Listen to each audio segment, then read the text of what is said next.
नमस्कार, news point लेकर हाजिर हूं मैं राजीव। दोस्तों, थोड़ा सा विलंब हो गया आज इस कार्यक्रम की शुरुआत करने में, क्योंकि दिल्ली एनसीआर में ज़बरदस्त आंधी चल रही है इस वक्त और उसके कारण थोड़ा सा विलंब, उसके लिए क्षमा चाहूँगा। और अब आते हैं मुद्दे पे। दरअसल बीजेपी इंडिया गठबंधन के दबाव में आती हुई नजर आ रही है। खासकर बिहार में बीजेपी का डर साफ दिखाई दे रहा है।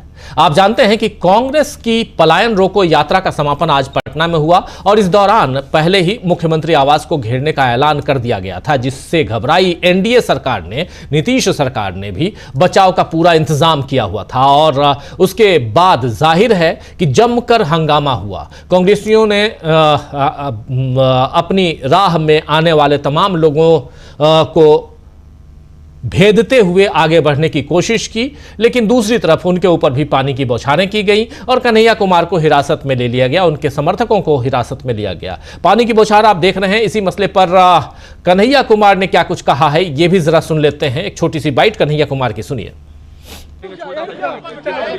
देखिए, हम तो जो है सरकार से नौकरी मांग रहे हैं, सरकार को कह रहे हैं कि पलायन रोकिए। सरकार हमारी बात सुनी नहीं। जब तक सरकार हमारी बात नहीं सुनेगी, हम लोगों की बात को सुनते रहेंगे और सरकार को अपनी बात सुनाते रहेंगे। यह प्रक्रिया सतत जारी रहेगी। होता है आज आप पर भी, आपके वर्कर पर भी हुआ है, क्या कहेंगे? कोई बात नहीं, हम यही कहेंगे कि लाठी नहीं नौकरी दो।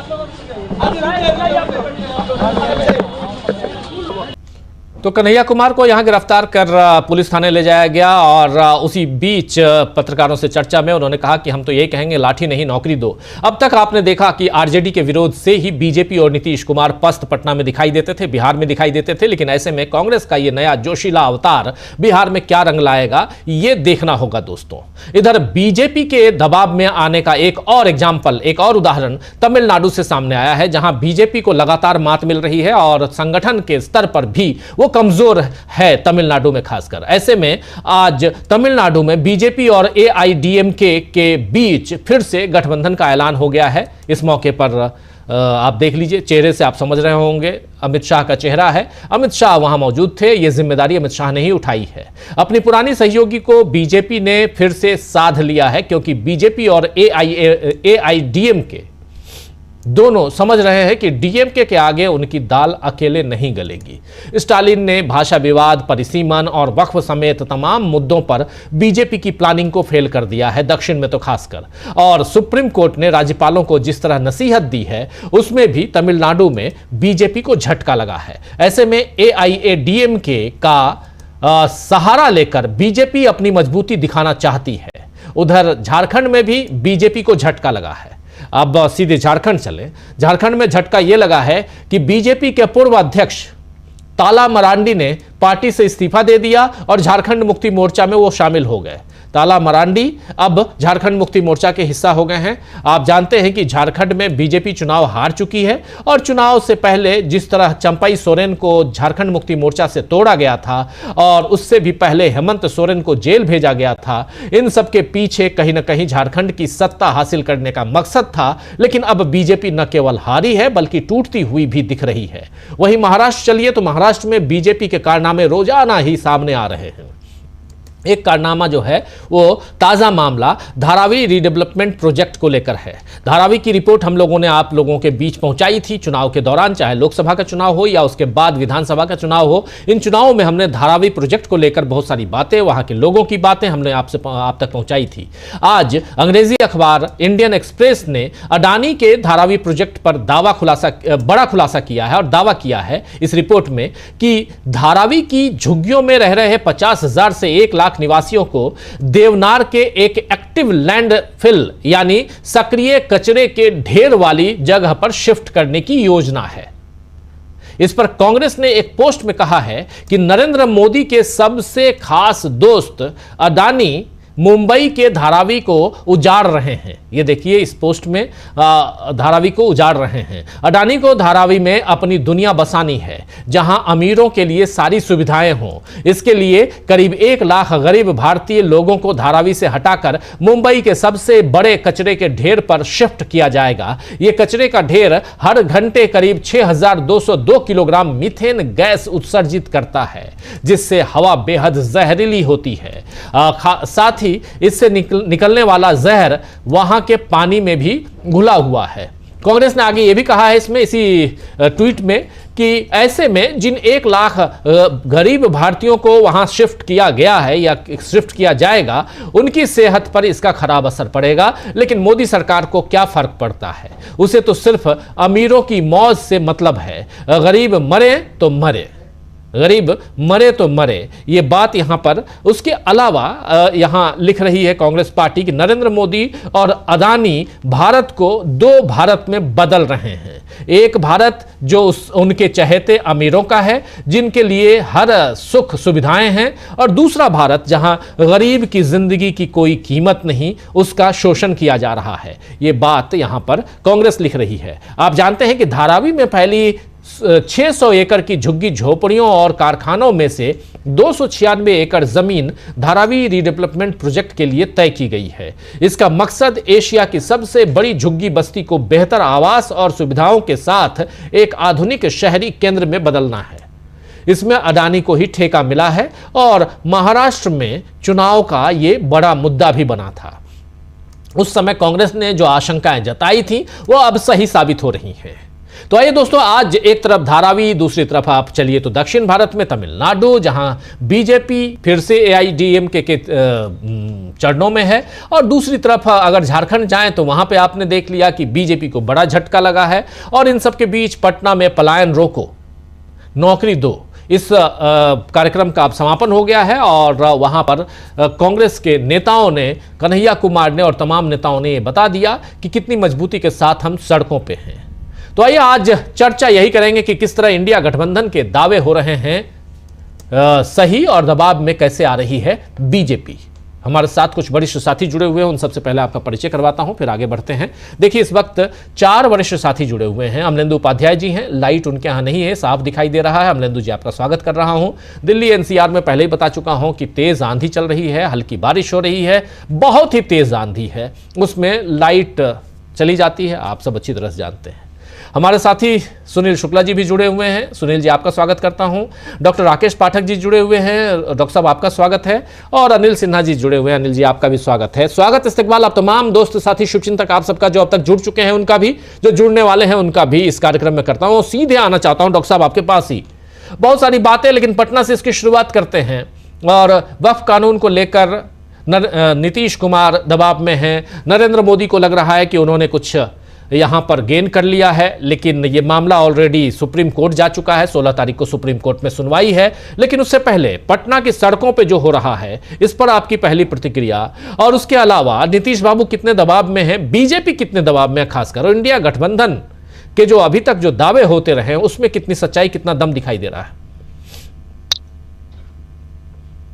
राजीव जी, वक्त को लेकर देश भर में प्रदर्शन शुरू हो चुके हैं। भोपाल में कल बहुत बड़ा प्रदर्शन हुआ था, और भी कई जगह सड़कों पर लोग उतरे हुए हैं। लोकतांत्रिक तरीके से, गांधीवादी तरीके से किसी भी कानून का विरोध करना, उसे समाप्त करने की मांग करना लोकतंत्र में जनता का अधिकार है।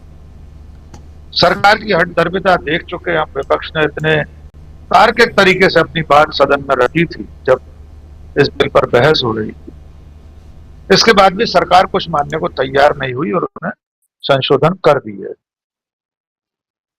आने वाले दिनों में इसका क्या असर होगा, इसकी पहली परीक्षा बिहार के चुनाव में हो जाएगी।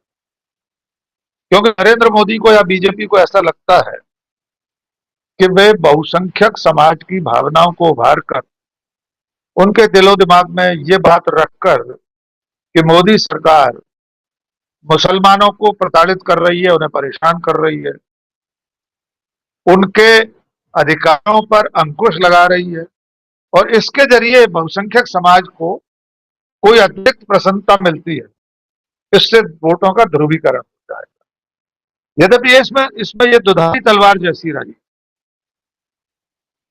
बहुत बड़ा तबका हिंदुओं का ये सवाल भी पूछने लगा है कि नरेंद्र मोदी जी मुसलमानों के इतने हितैषी हैं, जब से आए तब से सिर्फ मुसलमानों के हित में काम कर रहे हैं, हिंदुओं की चिंता कब करेंगे? हिंदुओं को कब मिलेंगे उनके वादे वाले सिलेंडर? क्या वे सिर्फ 5 किलो अनाज पर ही आश्रित रह जाएंगे? ऐसा कौन सा बहुत बड़ा काम हिंदुओं के हित में कर दिया है मोदी जी ने? अब समाज में से ही ये आवाजें उठने, इसका असर बिहार में देखा जाएगा। और असर अगर देखना हो तो ये जो जमीनी हकीकत स्क्रीन पर दिखाई दे रही है, युवाओं की लामबंदी दिखाई दे रही है, कन्हैया कुमार का आंदोलन दिख रहा है, पलायन रोको नौकरी दो। कांग्रेस जिस तरह युवाओं के मुद्दे को लेकर सड़क पर उतरी है, यही एक विपक्षी दल को करना चाहिए। बिहार में बेरोजगारी वैसी ही है जैसी देश के बाकी हिस्सों में, लेकिन बिहार के लोग हमेशा से ही बहुत प्रतिभाशाली रहे। देश में बड़े बड़े परिवर्तन करने वाले आंदोलन बिहार से ही आगे बढ़े, चाहे जेपी के समय का संपूर्ण क्रांति आंदोलन हो या उसके बाद भी कई ऐसे बड़े बड़े संदेश बिहार से आगे बढ़कर दिल्ली तक पहुंचे और दिल्ली के तख्त को हिलाने का काम बिहार ने किया। जो भीड़ इसमें दिखाई दे रही है, स्वाभाविक ऐसे प्रदर्शनों में लाठीचार्ज होता है, टीयर गैस, वाटर कैनन, वो सब होते हैं जी। और उसका मुकाबला आंदोलनकारियों को करना ही होता है। कन्हैया कुमार या कांग्रेस के लोग इससे पीछे हटते हुए दिखाई नहीं दे रहे। उनकी यात्रा भी आज शायद उसका समापन हो गया है, अब और कोई आंदोलन शुरू होगा ये, लेकिन कांग्रेस पार्टी को ये टेम्पो बनाकर रखना पड़ेगा। चुनाव में अभी दिन है, ऐसा भी नहीं कि अगले महीने चुनाव होने जा रहा है, कुछ महीने बाकी है। इसलिए अगर भारतीय जनता पार्टी को बिहार में चुनौती देना है, बिहार में जो उलटवासी लगातार पिछले सालों में हुई है, जनादेश कुछ था, उसको किस तरह रोका गया, फिर किस तरह गठबंधन की सरकार बनी, फिर किस तरह नीतीश कुमार ने दल बदल करके अपनी दल बदल की निरंतरता को बनाए रखकर 7वीं बार मुख्यमंत्री बनने का सौभाग्य प्राप्त किया। लेकिन अब आपका सवाल पर आते हैं कि नीतीश कुमार का क्या होगा। नीतीश कुमार हर दिन के साथ अपनी जमीन खोते हुए दिखाई दे रहे हैं। बीजेपी का साथ आगे चलकर भारी पड़ सकता है और इसमें एक अहम वजह बनेगा वक्फ कानून। यह संभव नहीं है कि नीतीश कुमार और उनकी पार्टी अल्पसंख्यकों की अनदेखी करके चुनाव में जा सके। उनके अपने कितने संगी साथी साथ छोड़ चुके हैं। उनकी अपनी पार्टी के एक पदाधिकारी उन याचिकाकर्ताओं में शामिल हैं जिन्होंने सुप्रीम कोर्ट का दरवाजा खटखटाया। तो मुझे ऐसा लगता है कि आने वाले दिन नरेंद्र मोदी एनडीए के लिए कठिनाई भरे हैं, लेकिन उससे भी बड़ी चुनौती यह है कि जो इंडिया गठबंधन है उसे एकजुट रखना। राहुल गांधी, मल्लिकार्जुन खड़गे, तेजस्वी यादव, अखिलेश यादव, इन सब लोगों की महती जिम्मेदारी है और इसकी अग्नि परीक्षा, इंडिया गठबंधन की अग्नि परीक्षा बिहार में ही सबसे पहले होने वाली। हरियाणा और महाराष्ट्र में जो कुछ हुआ वो सबके सामने है। मुझे लगता है हरियाणा और महाराष्ट्र से सबक सीखकर अपनी उन गलतियों को दोहराने से बचने की कोशिश इंडिया गठबंधन कर रहा है, करता हुआ दिखाई दे रहा है। अगर वैसी गलतियां नहीं दोहराई गई और ये निरंतरता बनी रही तो बिहार में अच्छी चुनौती मोदी शाह को मिलने वाली। जी रवि जी, बिल्कुल बिहार में अच्छी चुनौती मोदी और शाह को मिल सकती है अगर बिहार में निरंतरता कांग्रेस पार्टी बरकरार रखे और साथ साथ निरंतरता विरोध प्रदर्शन का जो है वो आरजेडी और इंडिया गठबंधन के तमाम दूसरे नेता जो हैं वो बनाए रखें, दूसरे दल बनाए रखें, तो शायद यहाँ पर एक गंभीर चुनौती पेश कर सकता है इंडिया गठबंधन बिहार में। बिहार का जिक्र हम इसलिए कर रहे हैं क्योंकि आज पलायन रोको नौकरी दो जो यात्रा थी कन्हैया कुमार की लीडरशिप में, उस यात्रा का समापन पटना में हुआ और पहले से कांग्रेस पार्टी ने कह दिया था कि हम सीएम हाउस का घेराव करेंगे और घेराव के लिए जा रहे थे। तो जाहिर है कि पहले से वहां पर तैनाती थी पुलिस फोर्स की और पुलिस फोर्स ने पहले ही वाटर कैनन बरसाकर यानी पानी की बौछारों के साथ स्वागत किया गया इस पूरे जो यात्रा में शामिल कन्हैया कुमार के साथ शामिल कांग्रेस के नेताओं का, और उसके बाद गिरफ्त में लिया गया, हिरासत में लिया गया इन तमाम नेताओं को। और उसके बाद आपने सुन लिया कन्हैया कुमार ने कहा कि हम तो ये चाहेंगे कि गिरफ्तारी नहीं बल्कि नौकरी दो और यही हमारी मांग है। तो एक तरफ कांग्रेस पार्टी सड़कों पर दिखाई दे रही है, राहुल गांधी ने इस बीच एक दूसरे ढंग से नरेंद्र मोदी और उनकी सरकार और बीजेपी आरएसएस आरएसएस पर हमला बोला है। राहुल गांधी ने अभी से थोड़ी देर पहले एक ट्वीट किया, उस ट्वीट को लाकर अभी अचानक हम राहुल गांधी के ट्वीट को क्यों दिखा रहे हैं उस पर भी हम चर्चा करेंगे।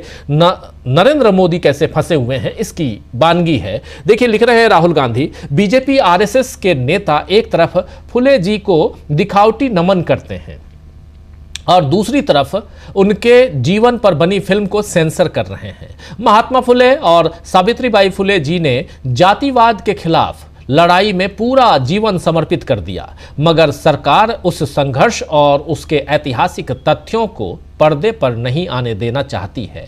बीजेपी आरएसएस हर कदम पर दलित बहुजन इतिहास मिटाना चाहती है ताकि जातीय भेदभाव और अन्याय की असली सच्चाई सामने न आ सके। दरअसल सावित्रीबाई फुले या महात्मा फुले जो कह लें आप, इनके ऊपर फिल्म बनी है और इस फिल्म से बहुत सारे पार्ट को हटाने का भी यहाँ पर आदेश हुआ है सेंसर बोर्ड की तरफ से, और इस फिल्म को प्रदर्शित ना किया जाए इसका भी जिक्र हो रहा है।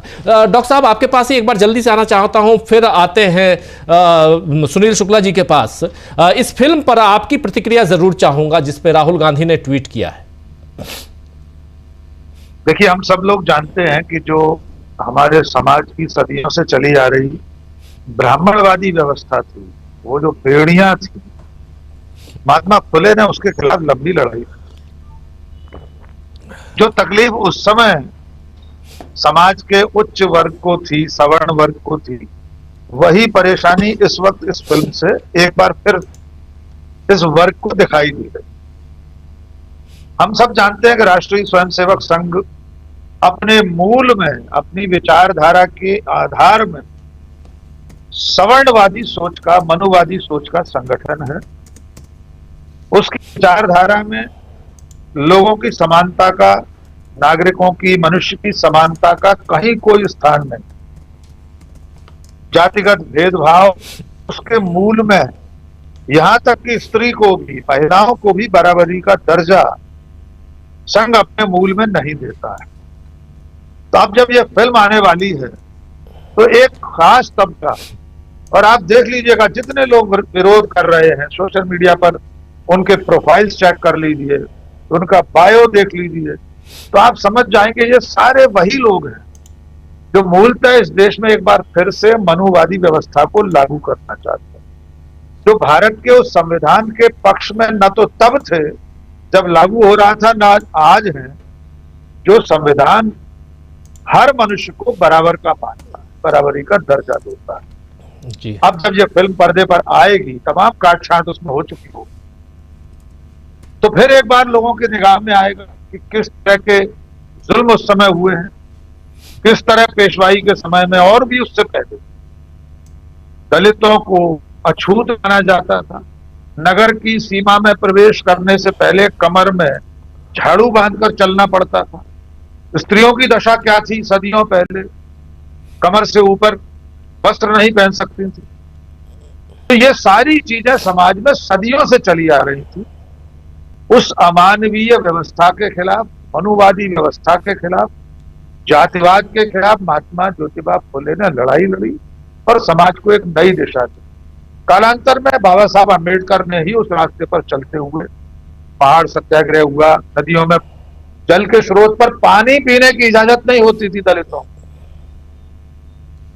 तो इस समाज को ये सब समझना पड़ेगा, स्वीकार करना पड़ेगा और जानना पड़ेगा कि हमने कितने अत्याचार किए अपने ही जैसे दूसरे मनुष्यों पर।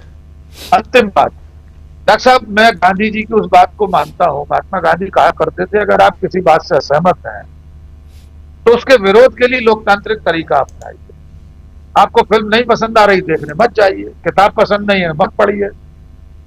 उसमें कुछ गलत लिखा है तो दूसरी किताब लिख दी।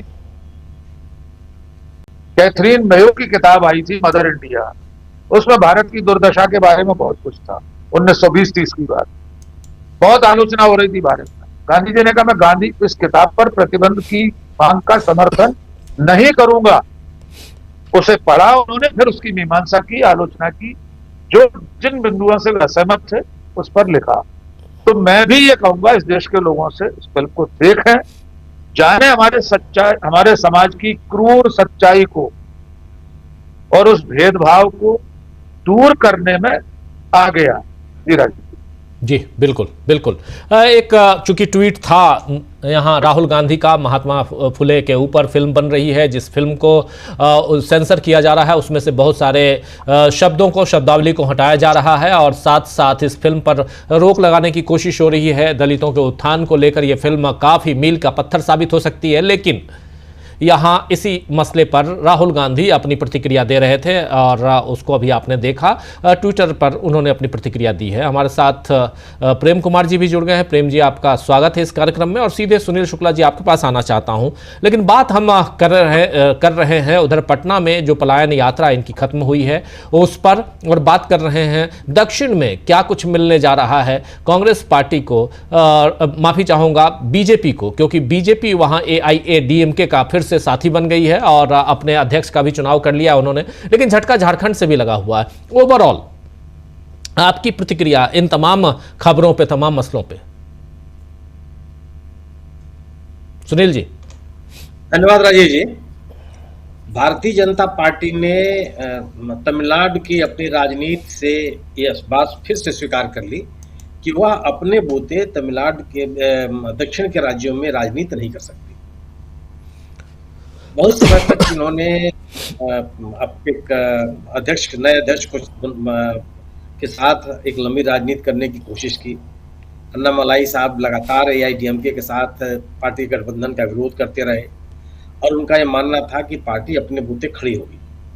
लेकिन अब पार्टी के नेतृत्व को लगने लगा है कि वह बिना AIADMK के सहयोग के आगे नहीं बढ़ सकती। तो न केवल AIADMK के साथ वो गठबंधन के लिए तैयार हो गई है, बल्कि AIADMK से आए हुए नेता नागेंद्र साहब को पार्टी का अध्यक्ष बनाने भी जा रही है। नागेंद्र साहब मूल बीजेपी के नेता नहीं है, वो AIADMK के नेता रहे। वो जयललिता सरकार में मंत्री रहे और जयललिता जी के मृत्यु के बाद ही वो भारतीय जनता पार्टी में संभवतः 2017 में उन्होंने भारतीय जनता पार्टी की सदस्यता ग्रहण कर ली थी। बाद में वो भारतीय जनता पार्टी के टिकट पर विधानसभा का चुनाव भी लड़े और जीते भी। तो अब उनको भारतीय जनता पार्टी को अब AIADMK कार्यकर्ताओं, उसी के संगठन और उसी के नेताओं पर भरोसा रह गया है। अपने अब तक की राजनीति से उनको बातें समझ में आई। यही स्थिति उनकी आंध्र प्रदेश में है। केरल का तो कोई सवाल नहीं पैदा होता। कर्नाटक में भी जनता दल से उनको चाहिए और तेलंगाना में भी उनको सहयोगी चाहिए। तो दक्षिण के लगभग सभी राज्यों में भारतीय जनता पार्टी स्वीकार करने लगी है कि उसको वह अपने खुद के बूते, दुनिया की सबसे बड़ी पार्टी होने का दावा करने वाली भारतीय जनता पार्टी अपने बल पर, अपने कार्यकर्ताओं और अपने नेतृत्व के बल पर दक्षिण के राज्यों में आगे राजनीति नहीं कर सकती है। वह अवसर तलाश रही है कि किस तरीके से तमिलनाडु में प्रवेश किया जाए और अब AIADMK इसके का साथ उसको कितना उसके लिए कारगर हो पाएगा आने वाला समय बताएगा। AIADMK जयललिता जी के निधन के बाद से उसका जनाधार पूरी तरह से खिसका हुआ है। पार्टी संगठन में मत मतांतर है, अलग अलग खेमे बन गए हैं। लेकिन अमित शाह साहब ने कहा कि पलानीस्वामी जी के नेतृत्व में जो पूर्व मुख्यमंत्री रह चुके हैं, उन्हीं के नेतृत्व में चुनाव लड़ा जाएगा। वो ये नहीं कर रहे हैं कि मुख्यमंत्री बनेंगे, जो अमित शाह जी लगातार अन्य राज्यों में कहते रहे, वो भी वहां भी कर रहे हैं कि AIADMK नेता के नेतृत्व में ही चुनाव लड़ा जाएगा। बिहार की स्थिति की आप बात करें, बिहार में भारतीय जनता पार्टी को बेचैनी हमेशा होती रहेगी अगर कांग्रेस ने अपनी सक्रियता इस तरह से बढ़ाए रखी। भारतीय जनता पार्टी के पास बिहार के राज्य में भी जो सामाजिक आंदोलन के कारण, सामाजिक सशक्तिकरण के कारण उसके पास कोई अपना मतदाता वर्ग नहीं है। उस सवर्ण मतदाताओं के बीच में उसकी पैठ है। कांग्रेस की सक्रियता से कांग्रेस और ये अगर सवर्ण मतदाताओं को व्यवहार लगता है कि इंडिया गठबंधन कांग्रेस के, जिसमें कांग्रेस एक प्रमुख पार्टी है, ये सरकार बनाने की स्थिति में बनेगा तो वह भी भारतीय जनता पार्टी का जनाधार खिसक सकता है। वो समस्या बीजेपी की है और कोई मतदाता उसके साथ गया नहीं, कोई समर्पित मतदाता है नहीं। ध्रुवीकरण की राजनीति बिहार में हो नहीं पा रही है। नीतीश कुमार जी जो उनके सबसे बड़े सहयोगी हैं, उनकी विश्वसनीयता खतरे में है। उनका अपना समर्थक वर्ग उनका साथ छोड़ रहा है। बीजेपी ध्रुवीकरण के अलावा अन्य किसी मुद्दे पर निर्भर नहीं हो सकती, गवर्नेंस की वो बात नहीं करती। मोदी जी के नाम पर वो चुनाव जीतती रही है। लगातार मोदी जी की जो लोकप्रियता है वो गिरावट पे है और विभिन्न राज्यों में इसको महसूस भी किया गया। पिछले साल लोकसभा के चुनाव में मोदी जी के खुद का चुनाव जो किसी तरह से 1.5 लाख के मत से वो जीत पाए। तो अब स्थिति है कि बिहार में राजनीति कैसे करें? अगर कांग्रेस की सक्रियता के कारण उनका सवर्ण मतदाता भी अगर बीजेपी का साथ छोड़ दिया तो फिर बीजेपी क्या करेगी? यह बेचैनी है। और मेरा अपना मानना है कि बिहार में कांग्रेस की सक्रियता इंडिया गठबंधन के लिए वैल्यू एडिशन है। यह बीजेपी के समर्थक ये बात फैलाने की, ये बात भी कहने की कोशिश करते हैं, उनका एजेंडा चलाने वाले लोग इस बात को कहने की कोशिश करते हैं कि कांग्रेस के इस सक्रियता से इंडिया गठबंधन में बिखराव आ सकता है, आरजेडी के लिए चुनौती हो सकती है। लेकिन तथ्य इस तरह के नहीं है। इंडिया गठबंधन मान महागठबंधन जिसको कहा जाता है बिहार में, जिसमें आरजेडी प्रमुख पार्टी है, उसके बाद कांग्रेस है और कांग्रेस के साथ साथ वामपंथी पार्टियां। ये कांग्रेस की सक्रियता इंडिया गठबंधन को राजनीतिक ताकत देती है और लोगों के बीच में यह संदेश देने में कामयाब होती है कि इंडिया गठबंधन मुद्दों की राजनीति कर रहा है। इंडिया गठबंधन जनता से जुड़े हुए सवालों की बात कर रहा है। वह कोई आरजेडी के खिलाफ राजनीति कर रहा हो, आरजेडी के खिलाफ कोई बात कर रहा हो, ऐसा नहीं दिखता। और आरजेडी को भी तथ्य स्वीकार करने पड़ेंगे कि उनका जो परंपरागत जनाधार है उसके विस्तार के लिए, उसमें नए लोगों को जोड़ने के लिए ये आवश्यक है कि वह कांग्रेस और वामपंथियों को स्पेस दे। उस पॉलिटिकल स्पेस की आवश्यकता है बिहार में, और जो कांग्रेस अपनी सक्रियता से उसको पाती हुई दिख रही है, लोगों के बीच में जाकर के अपनी बात कहती हुई वो दिख रही है। आपने बात की फुले साहब की फिल्म के ऊपर। आपको कोई दृष्टांत याद है कि भारतीय जनता पार्टी इस देश में अस्पृश्यता को दूर करने के लिए, सामाजिक सशक्तिकरण के लिए, वर्गीय भेदभाव को दूर करने के लिए, ब्राह्मणवादी व्यवस्था में जिसमें सवर्ण वर्ण के लोगों की प्राथमिकता हो उसको कमजोर करने के लिए कोई प्रयास की हो, या किसी प्रयास में वो सहयोगी रही हो, या ऐसे किसी प्रयास के साथ, सामाजिक परिवर्तन के किसी प्रयास के साथ वो खड़ी हुई हो? भारतीय जनता पार्टी जनसंघ जो उनके पूर्ववर्ती पहले की पार्टी रही है, और संघ के राष्ट्रीय स्वयं संघ इनका पितृ संस्था है, उसमें कहाँ ही बात कही जाती है कि आप सामाजिक समरसता की बात कीजिए, भेदभाव दूर कीजिए, सामाजिक सशक्तिकरण की बात कीजिए। इसको तो कहते नहीं, वो तो ब्राह्मणवादी व्यवस्था जिसको कही जाती है, जो ब्राह्मण जाति भले महत्वपूर्ण हो, ब्राह्मण वर्ग के लोग भले महत्वपूर्ण हो, जो सोच है उस सोच को ये प्राथमिकता देने वाले लोग हैं। इनके नेतृत्व में आपको दिखाई पड़ेगा। भारतीय जनता पार्टी आज तक अपने राजनीतिक इतिहास में किसी भी दलित नेता को किसी भी राज्य मुख्यमंत्री बनाई है क्या? नहीं बनाई।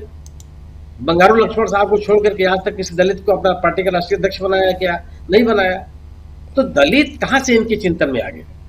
ऐसे में ऐसा कोई भी व्यक्ति, ऐसा कोई भी संगठन, ऐसी कोई भी फिल्म जो दलित हितों की बात करती हो, दलितों को आगे लाने की बात करती हो, उससे भारतीय जनता पार्टी कैसे सहमत हो सकती है? और इस तरह की फिल्में भारतीय जनता पार्टी की राजनीति को बेनकाब करती है। वह जिस सामाजिक समरसता की बात करती है, उस सामाजिक समरसता का हिडन एजेंडा क्या है, वह चीज वह सामने आती है जी। ऐसे में भारतीय जनता पार्टी इसको स्वीकार नहीं कर सकती। तो अब ये स्थिति यह है कि इंडिया गठबंधन की सक्रियता, और यह बिल्कुल पाठक जी की बात से मैं सहमत हूं कि यह सक्रियता निरंतर चाहिए। केवल एक आध बार आपने कर लिया, कोई प्रतीक के रूप में कोई आपने काम कर लिया, किसी अवसर पर आपने कोई जुलूस निकाल लिया, उससे बात नहीं बनने वाली। और यह जो लगातार सक्रियता बिहार की है या अन्य राज्यों की है, या जैसे अभी भारतीय जनता पार्टी के प्रमुखता वाले राज्य गुजरात में इन्होंने अपने AICC का सम्मेलन किया, इस तरह की राजनीतिक सक्रियता निश्चित रूप से उस राजनीतिक माहौल को बनाने में कामयाब होगी जो भारतीय जनता पार्टी के खिलाफ एक राष्ट्रीय स्तर पर माहौल बनाने के लिए आवश्यक है। वह विमर्श आवश्यक है।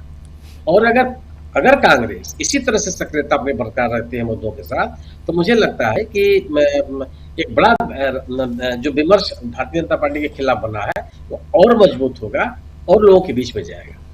बिल्कुल। और यह स्थिति निश्चित रूप से, और इस विमर्श को दूर करने की स्थिति में भारतीय जनता पार्टी देखती नहीं है, क्योंकि उसके पास केवल और केवल ध्रुवीकरण ही एक आधार है।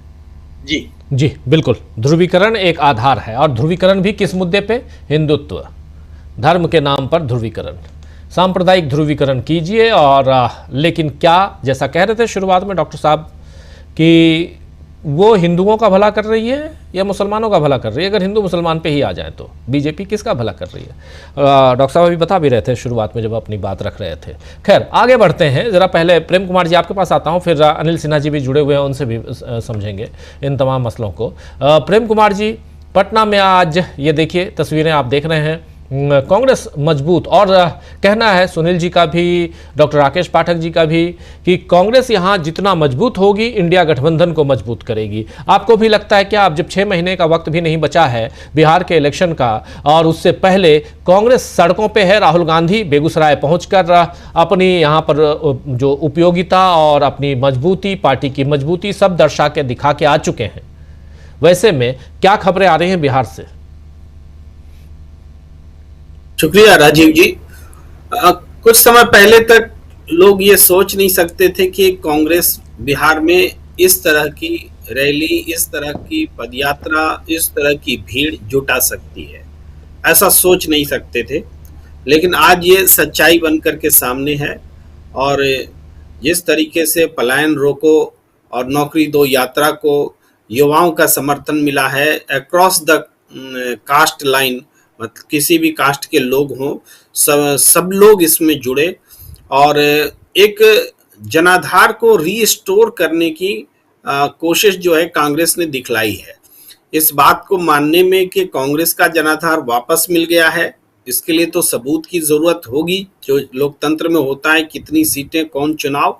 लेकिन जनता जिस तरह से उत्साहित है वो बस समय की बात है कि वो आंकड़ों में भी चीजें दिखेंगी। दूसरी बात यह है कि कांग्रेस ने जो एक बात हासिल की है अपने आप में पूरे बीते समय में, वो ये कि कांग्रेस से सब जुड़ करके रहना चाहते हैं, जिसका नाम इंडिया गठबंधन है और इंडिया गठबंधन के घटक दल हैं। आप नीतीश कुमार जी के तो इंडिया गठबंधन छोड़ने और एनडीए में जाने, उसके कारण उनका अलग रहा। उसके बाद से इंडिया गठबंधन में कोई टूट फूट ऐसी चीज हुई नहीं, बहुत सारे उतार चढ़ाव हुए, लेकिन फिर भी सबको कांग्रेस चाहिए। कांग्रेस की जरूरत हर दल को है। इसी को हम थोड़ा तमिलनाडु से भी कंपेयर कर लेते हैं लगे हाथ। बीजेपी ने तमिलनाडु में ऐसी कोशिश की, वो अपने किस्म का उनका इंडिया गठबंधन था तमिलनाडु में, कि कैसे हम करें कोशिश, लेकिन नहीं बना पाए। और AIADMK के साथ में वो कोशिश उनकी सफल नहीं रही। अब वो फिर से गठबंधन में जुड़ रहे हैं। अन्नामलाई को इस तरह से पेश किया गया जैसे कि तमिलनाडु के वो गांधी हो, जैसे ऐसे पेश किया गया कि तमिलनाडु में क्रांति ला रहे हो, लेकिन अन्नामलाई एक तरह से खारिज कर दिए गए। अब उनको इंडिया गठबंधन जैसे गठबंधन की आवश्यकता तमिलनाडु में महसूस हो रही है बीजेपी को। ये आप समझिए कि एक अपोजिशन सिखा रहा है बीजेपी को, जो बीजेपी एनडीए के साथी दलों को साथ लेकर नहीं चल पा रही थी, अपने दलों को तोड़ रही थी, उसको भी एक नए सिरे से गठबंधन में आना पड़ रहा है। ये इंडिया गठबंधन सिखा रहा है। लेकिन बिहार की राजनीति इसीलिए मतलब रखती है कि बिहार की राजनीति पूरे देश को प्रभावित करती है। वहां का आंदोलन पूरे देश को प्रभावित करता है, वहां की सियासत पूरे देश को प्रभावित करती है। तो इस हिसाब से देखें तो बिहार में अभी जो घटनाएं घट रही हैं कांग्रेस के इर्द गिर्द,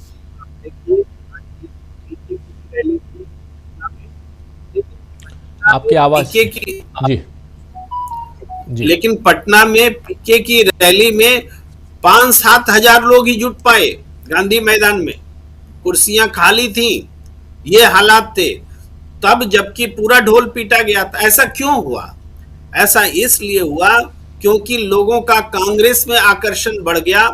आज कन्हैया कुमार के साथ में जो वहां मुख्यमंत्री आवास तक उसको घेराव करने का जो कार्यक्रम था, पदयात्रा थी, उसमें लोग ज्यादा जुटे। वहां लाठियां खाने के लिए लोग जुट रहे थे, लेकिन पीके की सभा में लोग जाना पसंद नहीं कर रहे थे। प्रायोरिटी देखिए, जनता की प्रायोरिटी देखिए, लाठी खाएंगे, पानी की बौछार सहेंगे, लेकिन कांग्रेस के साथ रहेंगे, किसी और के साथ नहीं रहेंगे। तो ये बदलाव है बिहार की राजनीति में ये बदलाव दिख रहा है। और यहाँ तक आप सब कहते हैं कि तेजस्वी यादव भी अब कन्हैया कुमार की तारीफ कर रहे हैं। ये बात भी अपने आप में पहली दफा हो रही है।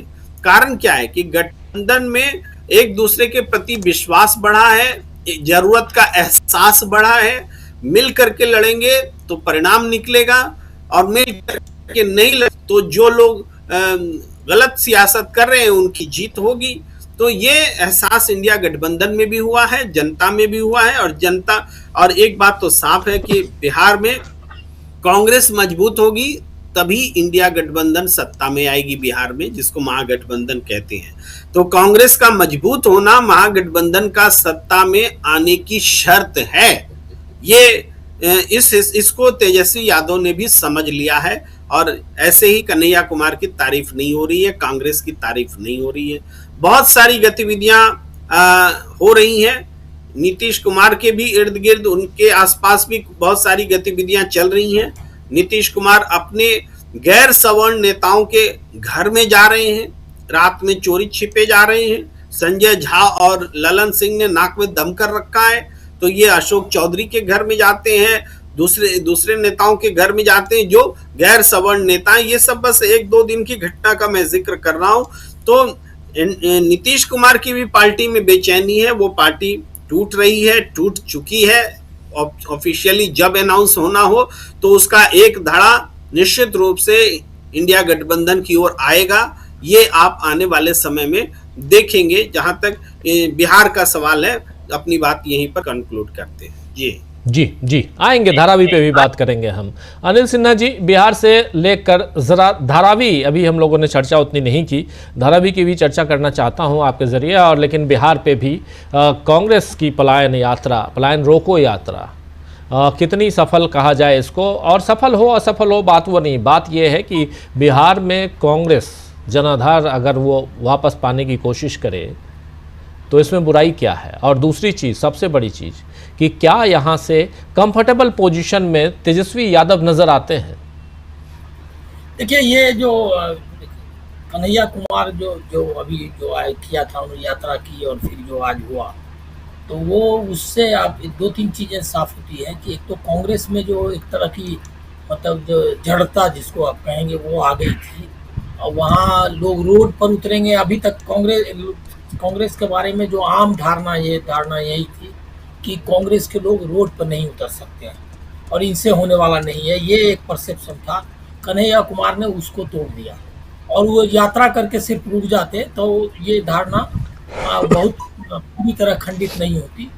लेकिन ये जो आज का जो है मूवमेंट कि कांग्रेस एजिटेट कर सकती है, ये हमको लगता है कि बहुत लंबे समय के बाद इस तरह के दृश्य हुए कि कांग्रेस के कार्यकर्ता रोड पर ये मतलब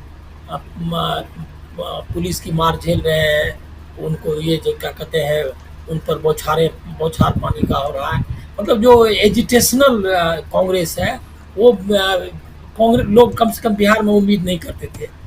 इस मामले में आरजेडी है, इवन जेडीयू के लोग या लेफ्ट का तो खैर था ही। तो वो एक जो धारणा टूटी है, वो एक बहुत बड़ा परसेप्शनल चेंज जिसको आप कहते हैं कांग्रेस के बारे में। अब लोग उसको एक पॉलिटिकल पार्टी जो एक्टिवली उनके मुद्दों को उठा सकती है इस तौर पर ले रहे हैं, तो निश्चित तौर पर एक बड़ा कदम है। दूसरा है क्या, कभी हुआ ये था कि प्रशांत किशोर वो जो गैप था बीच में एजिटेशन का, उस गैप को भरने की कोशिश कर रहे थे, और बहुत सारी कंट्रोवर्सी भी उनके तरीके को लेकर के आया। लेकिन जहाँ भी युवा आंदोलन कर रहे हैं, बेरोजगार बैठे हुए वहाँ पहुँच जाते थे, और उसके बाद अपना भी कुछ कई तरह के जुलूस मोर्चा वगैरह और यात्रा निकाली उन्होंने। तो वो भी जो एक डेंजर था, प्रशांत किशोर की हवा तो निकाल दी कन्हैया कुमार ने। वो जो यूथ जो इसमें शामिल होना चाहता था, इन मुद्दों को उठाना चाहता था, अब वो कन्हैया कुमार में वो उसको देख रहा है, और निश्चित तौर पर कन्हैया कुमार से मुकाबला नहीं कर सकते प्रशांत किशोर। तो ये तो हुआ इशू। जहाँ तक मुद्दे का सवाल है, तो मुद्दा ऐसा है कि बिहार में पलायन और रोजगार, ये दोनों मुद्दा, यही मुद्दे, पलायन तो उस बार नहीं था लेकिन इसने पकड़ा है।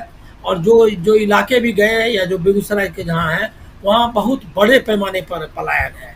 वो पूरा इलाका ही है जहाँ पर कि लोग बाहरी केरल है, ये जो पूरा सहरसा मतलब उसी पट्टी पूरी है कोसी की और गंगा की, उस पट्टी से लोग बाहर वैसे पूरा बिहार ही इससे ग्रस्त है, लेकिन वो इलाका काफ़ी ज़्यादा है। तो वो जो है वो मुद्दा इम्पोर्टेंट था ही, उसको आर्टिकुलेट किया था तेजस्वी ने, लेकिन अब ये भी किया तो इससे वो होगा। अब जहाँ तक तेजस्वी का सवाल है, मुझको लग रहा है कि तेजस्वी मतलब निश्चित तौर पर ये माना जाता है बिहार में कि तेजस्वी नहीं चाहते थे कन्हैया कुमार की एंट्री, और उन्होंने इसको ब्लॉक करने की कोशिश की पहले शुरू से ही, ऐसा मानना था।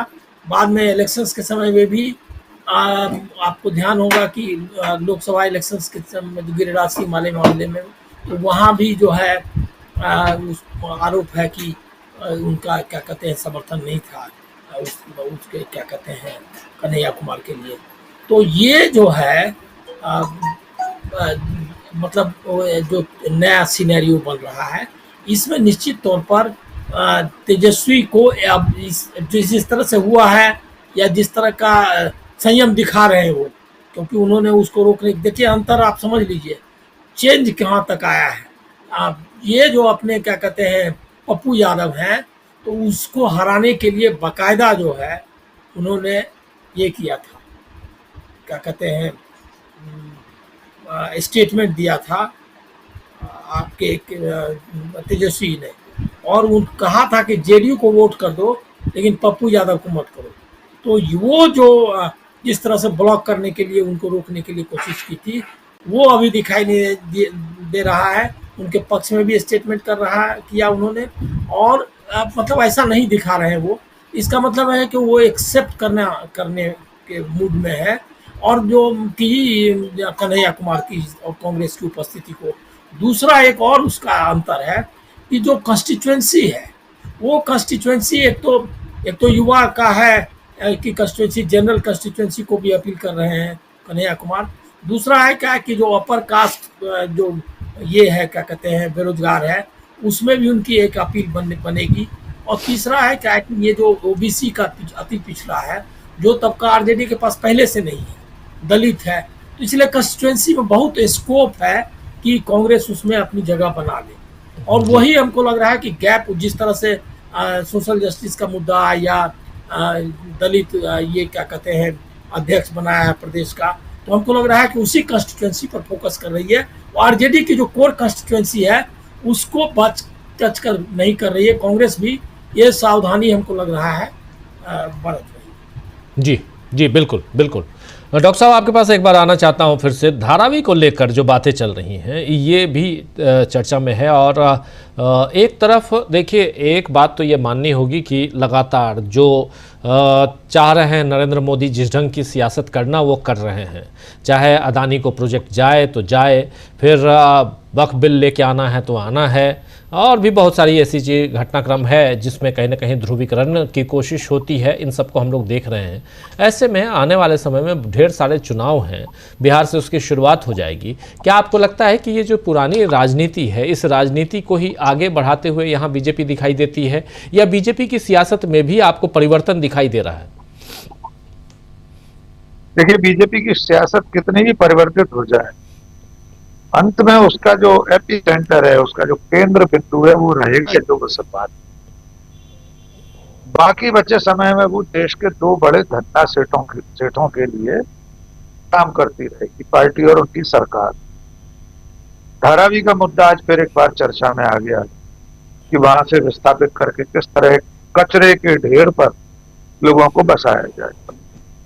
हम सब जानते हैं एशिया का सबसे बड़ा स्लम है धारावी। राहुल गांधी उस मुद्दे को महाराष्ट्र चुनाव के पहले से उठाते रहे। पूरे देश को मालूम है कि इतनी बेशकीमती जमीन मुंबई जैसे महानगर, देश की आर्थिक राजधानी में अपने प्रिय धन्ना सेठ को देकर भारतीय जनता पार्टी उसके बदले में क्या हासिल करेगी, ये सबको पता है। भारतीय जनता पार्टी की राजनीति में बहुत बड़ा आधार पैसा भी है, उसके पास जो अकूत पैसा है। हम लोग अक्सर डिबेट में बात करते रहते हैं लेवल प्लेइंग फील्ड की, बराबर के मैदान की। इस बराबर के मैदान के लिए विपक्ष की पार्टियां वर्षों से, पिछले 10 साल से तरस रही। और ये बराबर का मैदान इसलिए भी नहीं बन पाता है कि बीजेपी के पास, उसके खजाने में, उसके खाते में इतना ज्यादा पैसा है कि मुकाबला जब होता है तो कांग्रेस या बाकी पार्टियां उसके सामने कहीं नहीं ठहर पाती।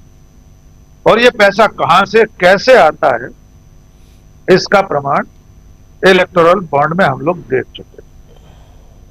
अब जहां तक कांग्रेस का प्रश्न है, कांग्रेस जनता की राजनीति कर रही है, जनता के विषयों पर केंद्रित है, चाहे वो धारावी का मसला हो, चाहे बेगूसराय से लेकर पटना तक रोजगार की बात। इसके अलावा एक प्रमुख विपक्षी दल कर भी क्या सकता है। अब जनता को सोचना है कि उसके मुद्दों की लड़ाई कौन लड़ता है, कौन हिंदू मुस्लिम राजनीति कर रहा है, कौन है जो रोजगार की लड़ाई छेड़े हुए, कौन है जो उसका जल जंगल जमीन बचाने की कोशिश कर रहा है।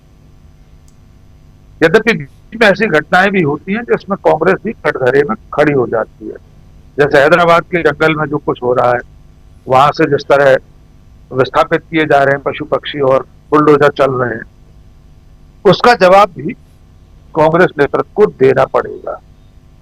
लेकिन कुल मिलाकर पूरे देश में जो राजनीति चल रही है इस वक्त, वो स्पष्ट रूप से दो अलग अलग तरह की राजनीति है।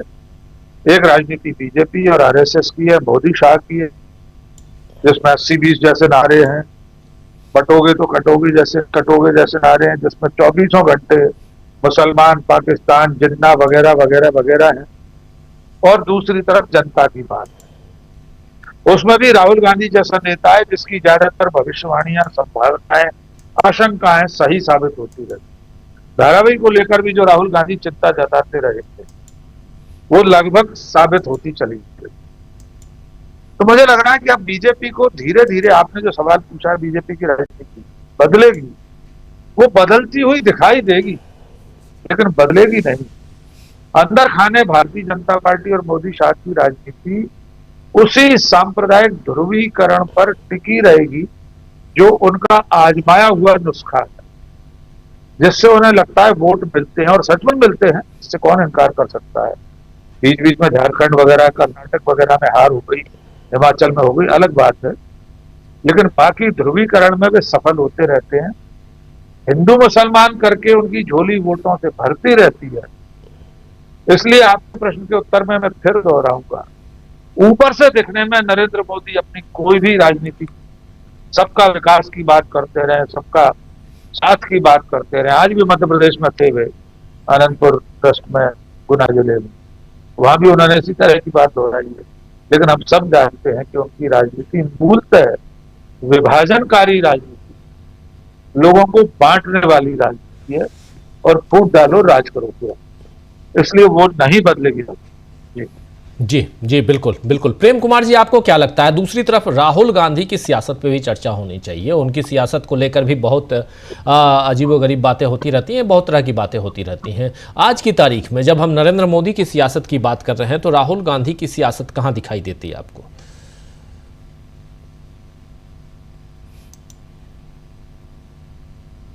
प्रेम कुमार जी शायद डिस्कनेक्ट हो गए हैं, लेकिन सुनील शुक्ला जी, जी, राहुल गांधी एक तरफ नरेंद्र मोदी की सियासत, लेकिन दूसरी तरफ राहुल गांधी की सियासत कहां दिखाई देती है? क्या उन्होंने अपनी सियासत को पिछले दो एक वर्षों में बदला है राहुल ने? निश्चित रूप से एक तो उनकी राजनीति मुद्दों पर आधारित राजनीति है। वे मुद्दे जो जनता से जुड़े हुए हैं, सामाजिक सशक्तिकरण का मुद्दा उन्होंने अपने हाथ में लिया, जाति जनगणना उससे जुड़ा हुआ विषय है, सामाजिक रूप से पिछड़े हुए लोगों को मुख्य धारा में लाने की उनकी कोशिश है, आरक्षण का दायरा बढ़ाने का उनका सवाल है। तो राहुल गांधी ने तो अपने आप को मुद्दों पर केंद्रित रखा, और विभिन्न राज्यों के जो स्थानीय मुद्दे हैं उन विषयों पर भी उन्होंने अपने आप को केंद्रित रखा और उससे उन्होंने बात की। और विपक्ष के नेता के रूप में इसके अलावा उनके पास कोई विकल्प नहीं है। भारतीय जनता पार्टी के धार्मिक ध्रुवीकरण के राजनीति का जो विकल्प है वह सामाजिक सशक्तिकरण का ही हो सकता है, इसके अलावा अन्य कोई विकल्प नहीं है। सामाजिक सशक्तिकरण के माध्यम से लोगों के अधिकारों को के प्रति लोगों को सचेत करके उनको मुख्य धारा में लाने की कोशिश का आह्वान करके ही आप लोगों के बीच में ये बात ले जा सकते हैं कि धार्मिक ध्रुवीकरण से कोई राजनीतिक दल लाभ तो उठा सकता है, उनके जीवन में कोई परिवर्तन होने वाला नहीं है। और राहुल गांधी की इस अपील को, इंडिया गठबंधन की इस कोशिश को फायदा भी मिलता हुआ दिख रहा है। ये मैं पाठक जी की इस बात से असहमत हूं कि झोली भर भर के वोट मिल रहा है ध्रुवीकरण के नाम पर।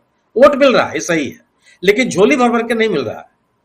यह जो सत्ता में आने की स्थितियां हैं, वह वोटों का बिखराव है। जो भारतीय जनता पार्टी के खिलाफ मतदाता है, उनमें वोटों का बिखराव है। अगर ये वोटों का बिखराव नहीं हुआ होता तो क्या दिल्ली में बीजेपी सत्ता में आ जाती? अगर ये वोटों का बिखराव नहीं हुआ होता तो हरियाणा में बीजेपी सत्ता में आ जाती।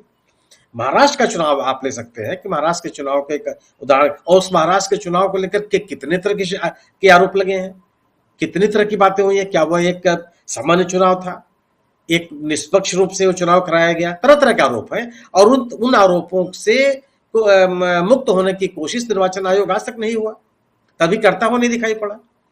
तो जो चुनाव है 2014 से भी आप देखते जाइए, 2014 में लोगों ने कोई धार्मिक ध्रुवीकरण के नाम पर बीजेपी का साथ नहीं दिया था।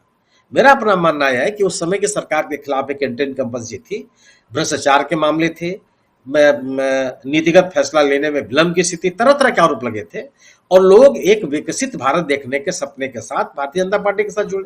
नरेंद्र मोदी जी का उन्होंने नेतृत्व स्वीकार किया और लगातार उनके नेतृत्व का साथ देते रहे।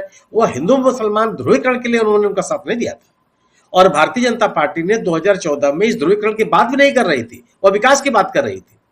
वह यह कर रही थी कि राम मंदिर हमारी आस्था का विषय है, हमारे राजनीति का विषय नहीं है। 2019 के चुनाव तक वह विकास की बात करती रही। अब विकास उसके एजेंडे से गायब हो गया, क्योंकि विकास कहीं दिखता नहीं। आप प्रति व्यक्ति आय देखिए, विकास दर देखिए, किसानों की समस्याएं देखिए, बेरोजगारी का सवाल देखिए, महंगाई के मुद्दे देखिए, इन किसी विषयों पर सरकार बात करती हुई नजर नहीं आती। अब जब आप इन सभी विषयों पर असफल हैं, मानव विकास के जितने सूचकांक है, जितने संदर्भ है, उन पे आप बात करने की स्थिति में नहीं है, तो स्वाभाविक सी बात है कि आप उसी ध्रुवीकरण की राजनीति की चर्चा करेंगे। और वह राजनीति, उस राजनीति आपको चुनाव लड़ती तो दिखाई पड़ेगी, 20-25% वोट के साथ चुनाव लड़ते हुए आप दिखाई पड़ेंगे, मजबूती के साथ दिखाई पड़ेंगे, लेकिन सत्ता में आ जाएंगे संभव नहीं है। इसलिए भारतीय जनता पार्टी ये कोशिश करती है कि गैर भाजपा राजनीति करने वाले दलों के बीच में किसी तरह की एकता न होने पावे, एक बिखराव हमेशा बना रहे। उस बिखराव के कारण उसको सत्ता में मिल जाता है, जिसको यह व्याख्या की जाती है कि उनके पास व्यापक जन समर्थन है। आपको ध्रुवीकरण व्यापक जन समर्थन नहीं दे सकता। राहुल गांधी ने जो रास्ता चुना है, उससे आप उन गैर भाजपा जो मतदाता है, गैर भाजपा सोच रखने वाले जो लोग हैं, उनको एकजुट होने का एक रास्ता मिलता है। और कांग्रेस की मौजूदगी ऐसे किसी गठबंधन को ताकत प्रदान करती है। लोगों को विश्वास उनके मन में होता है कि इस गठबंधन में बिखराव की स्थिति नहीं आएगी, या यह गठबंधन जरूरत पड़ने पर बीजेपी का साथ भी दे सकता है। इस तरह की कोई आशंका उनके मन में नहीं होती। कांग्रेस की मौजूदगी मात्र से कम किसी गठबंधन की ताकत बनती है। इसीलिए ऐसा कोई भी गठबंधन जो भारतीय जनता पार्टी के साथ लड़ता हुआ दिखाई पड़ता है, उसमें कांग्रेस की मौजूदगी आवश्यक है, ये राजनीतिक रूप से आवश्यक है।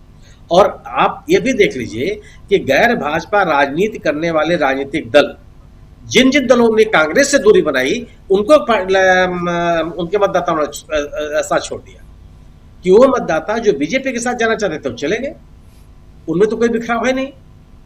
लेकिन जो मतदाता विभिन्न दलों के साथ विभिन्न आधारों पर थे, विभिन्न मुद्दों पर थे, अगर वो भारतीय जनता पार्टी के खिलाफ की राजनीति को करने का दावा करते हैं, लेकिन ऐसे संगठनों, ऐसे दलों, ऐसे राजनीतिक समूहों के साथ जुड़ने के लिए तैयार नहीं है जो वास्तव में भारतीय जनता पार्टी का विरोध कर रही है, उनके मतदाताओं ने उनका साथ छोड़ दिया।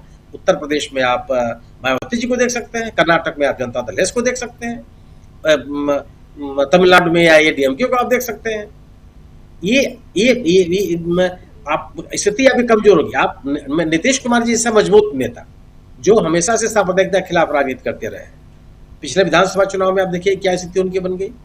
और उसी बिहार में इसी 2024 पिछले साल के लोकसभा के चुनाव में, जिसमें कहा जाता है कि कांग्रेस का कोई गठबंधन, कोई संगठन नहीं है, कोई नेतृत्व नहीं है, कोई मतदाता नहीं है, वह पार्टी भी 3 सीटें जीत के आई। और आरजेडी 4 सीटें जीत करके आई, लगभग 10% उसको वोट मिला। इतना वोट तो दहाई में वोट प्रतिशत पाने वाले दलों की संख्या तो गिनती की है बिहार में। और कम से कम कांग्रेस, जिसके ऊपर अब हम सभी लोग आरोप लगाते हैं और कहते हैं कि इनके पास संगठन नहीं और ये सांगठनिक रूप से वो पार्टी अपने आप बहुत कमजोर है, वहां भी 3 लोकसभा के एमपी जीते। गोया यह संकेत था 2024 का लोकसभा का चुनाव कि भारतीय जनता पार्टी या एनडीए की राजनीति से असहमत लोग कांग्रेस की तरफ आकर्षित हो रहे हैं, कांग्रेस में उनको विकल्प दिख रहा है।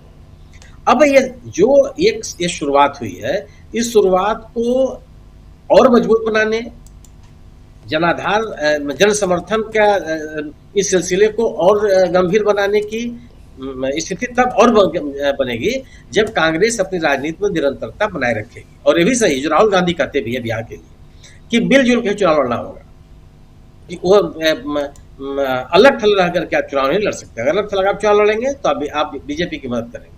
राहुल गांधी कांग्रेस को मजबूत करने के साथ साथ लगातार, उन्होंने पटना में भी कहा अभी अपने अहमदाबाद AICC के पहले कि विपक्षी एकता ही एक बड़ी चुनौती है बिहार में जो बीजेपी को दे सकती है। तो मिलजुल करके अपनी ताकत के साथ बिहार में अगर ये चुनौती बनती है तो मुझे लगता है कि भारतीय जनता पार्टी के लिए कोई जगह बचेगी नहीं, क्योंकि भारतीय जनता पार्टी ने कोई अपना समर्थक वर्ग तैयार नहीं किया। उसके पास केवल वही ध्रुवीकरण की राजनीति, और ध्रुवीकरण की राजनीति सामाजिक आंदोलन के लिए, सामाजिक न्याय की राजनीति के सामने टिक पाएगी, इसमें मुझे संदेह है। जी, ये बहुत बड़ी बात आप कह रहे हैं। प्रेम कुमार जी, आपसे सवाल, यही सवाल मैं आपके पास लेके आया था, उस समय डिस्कनेक्ट हो गए थे। सवाल यही था कि एक तरफ नरेंद्र मोदी की सियासत है जिसमें ध्रुवीकरण की राजनीति को आगे बढ़ाने की कोशिश करते आए हैं, करते ही हैं, और दूसरी तरफ राहुल गांधी की सियासत पिछले 2-2.5 साल से आपको लगता है उसमें बदलाव, 2-2.5 साल नहीं तो कम से कम चुनाव के बाद से, लोकसभा चुनाव के बाद से कुछ परिवर्तन नजर आ रहा है, या बिल्कुल सब ठंडा हो गया है, राहुल गांधी भी ठंडे हो गए?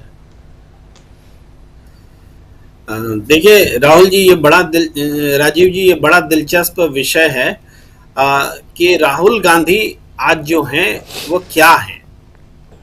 राहुल गांधी दरअसल मैं मानता हूं कि राजनीतिक परिस्थिति की उपज है, वर्तमान में देश की जो बदलती हुई राजनीति है उसकी उपज है वो। देखिए, ये वही राहुल हैं जो 2019 के पहले भी थे, कांग्रेस पार्टी के अध्यक्ष के तौर पर इस्तीफा देने से पहले वाले राहुल गांधी, उसके बाद वाले राहुल गांधी, यात्रा से पहले वाले राहुल गांधी, यात्रा के बाद वाले राहुल गांधी, वो राहुल गांधी जो दूसरों को से इस्तीफा की अपेक्षा रखते थे, किसी ने नहीं दिया, लोकसभा चुनाव के बाद तो खुद इस्तीफा दे गए। तो राहुल गांधी ने भारत जोड़ो यात्रा के समय इस बात का एहसास भी कराया था कि मैं वो राहुल नहीं हूं, मैं कोई और हूं, वो कुछ कहना ऐसा चाहते थे। तो वास्तव में ये राहुल गांधी जो आज हमारे बीच हैं वो पहले वाले राहुल गांधी से बिल्कुल अलग है। पहले वाले राहुल गांधी शायद इनोवेट करने की कोशिश कर रहे थे कि कैसे नरेंद्र मोदी की सियासत, जिसमें प्रबंधन का ज्यादा महत्व है, जिसमें पूंजी का ज्यादा महत्व है, जिसमें क्रोनिक कैपिटलिज्म है, जिसमें बहुसंख्यकवाद है, जिसमें नफरतवाद है, जिसमें सांप्रदायिकता है, जिसमें उत्तर दक्षिण है, इसका मुकाबला कैसे किया जाए, इसका इनोवेशन में वो लगे रहे। उनको रास्ता नहीं दिखता था। भाई सब लोग मैनेज कर लेते थे इलेक्शन, कांग्रेस पार्टी मैनेज हो जाती थी, मैनेज कर नहीं पाती थी। तो ऐसे में राहुल गांधी ने एक ऐसी राजनीति शुरू की जिस राजनीति को आप जनता से कनेक्ट करने वाली राजनीति कह सकते हैं, और इसमें उन्होंने न सिर्फ जनता में आत्मविश्वास जगाया बल्कि अपने आप में आत्मविश्वास जगाया। जनता के साथ उनका आत्मविश्वास क्रमशः बढ़ता गया। हर मुश्किल घड़ी में जनता के साथ खड़े होने वाले नेता के तौर पर खड़े हुए, मजबूत हुए, मोहब्बत जगाने वाले नेता के रूप में सामने आए, मणिपुर जाने वाले नेता के रूप में सामने आए, चुनाव नतीजों से बिना डिमोरलाइज हुए चुनाव नतीजों को और कैसे जनता के बीच में जाकर के हम जुड़े और अपने आप को स्ट्रांग करें, यानी इलेक्शन के नतीजों से बेपरवाह रहते हुए वो लगातार बने रहे।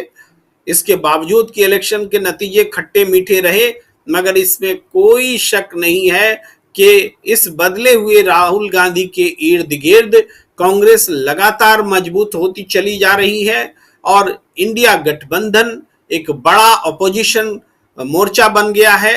और अब जिस तरीके से इंडिया गठबंधन प्रेस कॉन्फ्रेंस कर रहा है मुद्दों पर, वो भी डिजिटल जो कानून आया उसके खिलाफ में जो एक दिन पहले प्रेस कॉन्फ्रेंस हुए, 2 दिन पहले, उसको भी देखें तो कार्यक्रमों पर अब इंडिया गठबंधन एक्ट करने लगा है। तो ये भी राहुल गांधी के पॉलिटिक्स के इर्द गिर्द हो रहा है।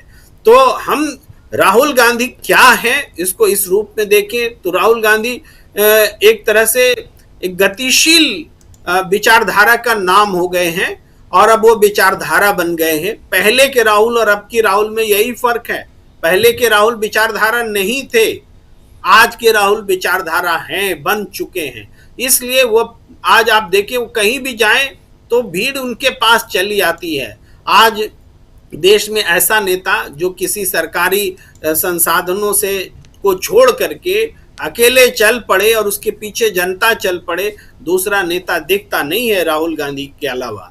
ये बिना संसाधन वाली भीड़, बिना पैसों से जुटाई हुई भीड़ अगर आज किसी नेता के पीछे चल रही है तो वो राहुल गांधी है।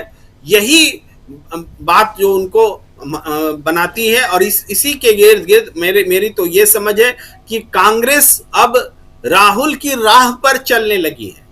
पहले राहुल कांग्रेस की राह पर चलने की कोशिश कर रहे थे, चल नहीं पा रहे थे, लेकिन अब राहुल ने अपना व्यक्तित्व इतना बड़ा बना लिया है और उस व्यक्तित्व को बनाने में जनता का ही योगदान है कि अब कांग्रेस राहुल के पीछे उनके दृष्टिकोण के साथ, उनके चाहे व्हाइट टी शर्ट मूवमेंट ले लीजिए, चाहे इससे आगे के आंदोलन की रूपरेखा और अभी जो अहमदाबाद में जो सम्मेलन हुआ है उसमें लिए हुए निष्कर्षों को ले लीजिए, न्याय पथ का रास्ता, ये सारा जो है राहुल गांधी का दर्शन है, विजन है, जो बीते समय में उन्होंने देश के सामने रखा है, वही अब कांग्रेस हो गई है।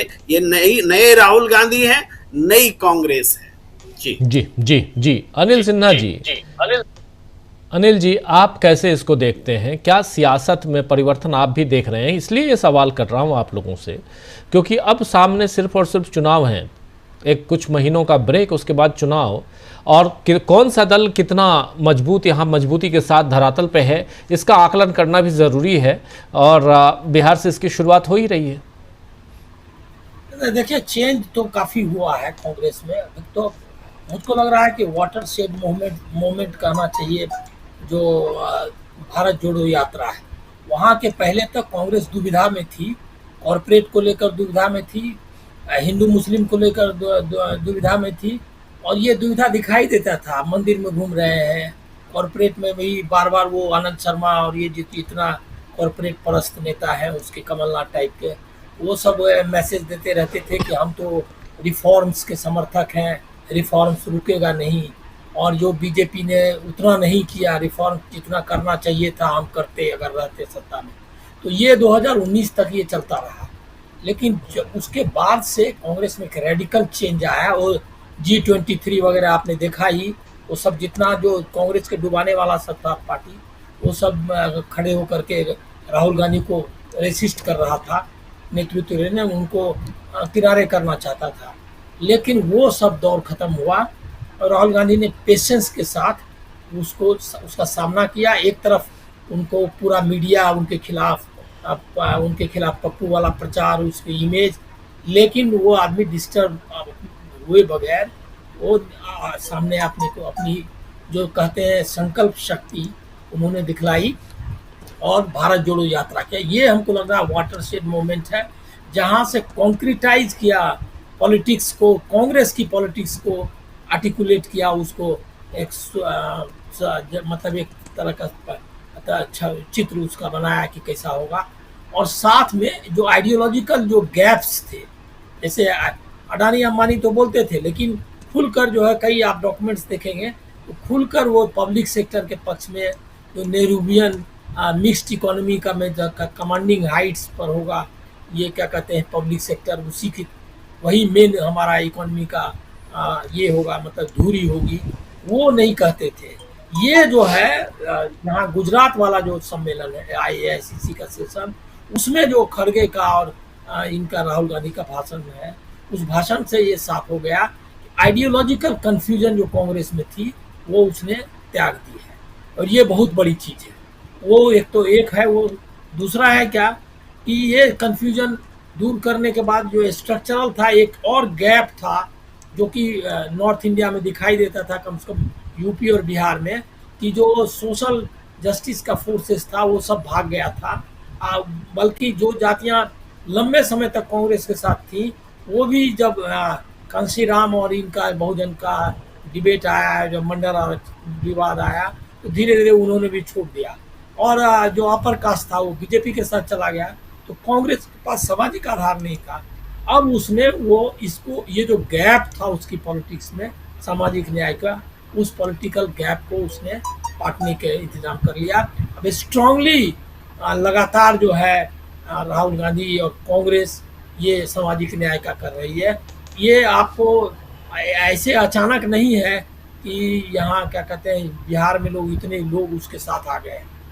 निश्चित तौर पर गरीब लोग हैं, गरीब तबका है, गरीब जातियों के लोग हैं, तो वो जो मैसेज गया है वो मैसेज भी काम कर रहा है।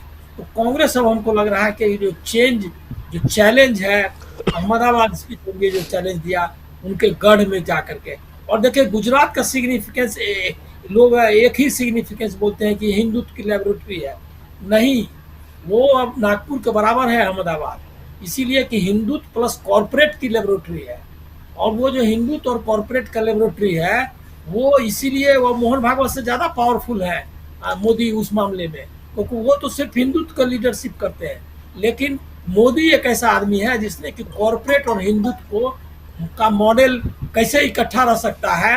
आप जमीन लोगों का लेकर के कैसे अडानी को दे सकते हैं, विपक्ष की आवाज़ को दबा सकते हैं, समाज को पूरा बांट सकते हैं, और साथ में डेवलपमेंट का नारा भी लगा सकते हैं। ये जो सबका साथ सबका विकास, साथ में हिंदू मुसलमान, ये दोनों का कॉम्बिनेशन जो है इसको उसने जमीन पर उतार कर दिखाया है। इसीलिए अगर हिंदुत्व का इतिहास लिखा जाएगा तो खुद RSS के लोग भी उसको एक महान नेता के रूप में बताएंगे, और हम लोग उनको सबसे बड़े खलनायक बताएंगे। तो ये जो है ये उनको आपको क्रेडिट देना होगा। वहाँ पर जाकर के कांग्रेस ने ये जो कॉर्पोरेट प्लस हिंदुत्व की नैरेटिव है उसको चैलेंज किया। और दूसरा एक और चीज़ मैं आपको इसमें चाहता हूँ कि जोड़ना, वो ये है कि कांग्रेस ने जो बहुत आलसीपन था, इसको बोस को या क्या कहते हैं नेताजी को या सरदार पटेल को, इन लोगों को जो विरासत थी उसको ओन करने में, इनकी विरासत है, उसको ओन करने में बहुत ही हिचकिचाहट भी थी, एक जोर नहीं था। वो वहाँ जाकर के पटेल के बारे में जिस तरह से, फिर नेताजी वगैरह सब तो है ही, वो कर रही है, बल्कि बिहार में जैसे जगजीवन राम की लिगेसी को उन्होंने प्रोजेक्ट करने की कोशिश की है। जगलाल चौधरी जो है उनकी लिगेसी, दलित नेता थे उनकी लिगेसी, तो ये भी एक उसमें जो उनको गैप था बीजेपी के मुकाबले उसको भी पाट रही। तो हमको लग रहा है कि काफ़ी ये है। मैं 2-3 लाइन उस पर चर्चा आप लोगों ने बीच में छोड़ दी, मैं चाहता हूँ कि मुझको आप दीजिए वक्त, कि ये जो ज्योतिबा फुले फिल्म का जो हुआ है, ये एक मामला नहीं है, ये लगातार आप देख रहे हैं कि तो प्रोपेगेंडा फिल्म बना रहे थे वो। एम्पुरान जो है वहाँ की जो केरल की फिल्म है उसमें 24 कट्स हुए हैं, और वो जो है उन्होंने स्वीकार कर लिया, लेकिन 24 कट्स हुए हैं। और बाबू बजरंगी का एक कैरेक्टर था बलराज बजरंगी, उसका नाम बदल दिया गया है, बजरंगी नाम नहीं रहेगा, कुछ कर लिया है। तो ये सारे परिवर्तन किए हैं। वो जो है ये लिमिट करना वो अभिव्यक्ति की स्वतंत्रता, मैं तो इसके भी खिलाफ हूँ कि कश्मीर फाइल्स में भी कोई परिवर्तन किया जाए। आने दीजिए, सबको आने दीजिए, और जो विचार में जिसकी ताकत होगी, जिसका क्या कहते हैं ये क्या कहते हैं संप्रेषण की ताकत होगी, अपनी बात रखने की ताकत होगी और लॉजिक होगा, लोग उसको जज करेंगे। ये जो सेंसर बोर्ड है इसको ये हक नहीं होना चाहिए। और सेंसर बोर्ड किसके दबाव में काम कर रहा है जानते हैं? वो जो एम्पुरान में तो चर्चा हुई तो उसमें उन्होंने ये भी चर्चा की कि हमारे 4 लोग वहाँ हैं, ये हमारे मतलब बीजेपी के, वो बोल रहा है कहीं पर वो आया, और उसके बाद भी जो है जो कैसे हो गया ये डिबेट, उनके कोर कमेटी की जो बैठक थी स्टेट की, उसमें चर्चा हुई कि हमारे लोग होने के बाद भी ऐसा कहते, मतलब कि पूरा का पूरा कब्जा करना है, इसका पूरा विरोध होना चाहिए कि ये जो है, और ये उनके उनके करोड़ों रुपए लगे होते हैं, उनके पास कोई ऑप्शन नहीं होता है, क्योंकि वो अब सेंसर बोर्ड के लफड़े में रहेंगे तो ये हो जाएंगे, बर्बाद हो जाएंगे। तो उनके लिए नहीं, लेकिन जो बाकी लोग हैं अभिव्यक्ति की स्वतंत्रता के रक्षक के सिपाही, उनको ये बात उठानी चाहिए कि ये एकदम बंद करो, इसको जरूरी है बंद करना। जी बिल्कुल बिल्कुल। तो बहुत सारी बातें हम कर रहे थे इस चर्चा में, इस चर्चा को यहीं समाप्त करने की इजाज़त चाहता हूं। बहुत बहुत शुक्रिया डॉक्टर राकेश पाठक जी, अनिल सिन्हा जी, सुनील शुक्ला जी, प्रेम कुमार जी, आप सबका बहुत शुक्रिया, बहुत धन्यवाद। इस चर्चा में आप लोग बने रहे। आप तमाम साथी, आप सबका भी शुक्रिया अदा करता हूँ। वीयू हमारे साथ बने हुए हैं, मोहम्मद आफ्ताब आलम अंसारी साहब बने हुए हैं, राजेंद्र मंसोड़े साहब बने हुए हैं, उदय प्रसाद सिंह अशोकनगर पटना बिहार से हमारे साथ बने हुए हैं, और इमरान खान साहब बने हुए हैं। आप तमाम साथियों, आप सबका बहुत बहुत शुक्रिया अदा करता हूं। इस कार्यक्रम को यहीं समाप्त करने की इजाज़त चाहता हूं। कल शाम 7 बजे फिर हाजिर होऊंगा कुछ ऐसी खबरों के साथ, कुछ ऐसे ही पैनलिस्ट दोस्तों के साथ, और आप सबका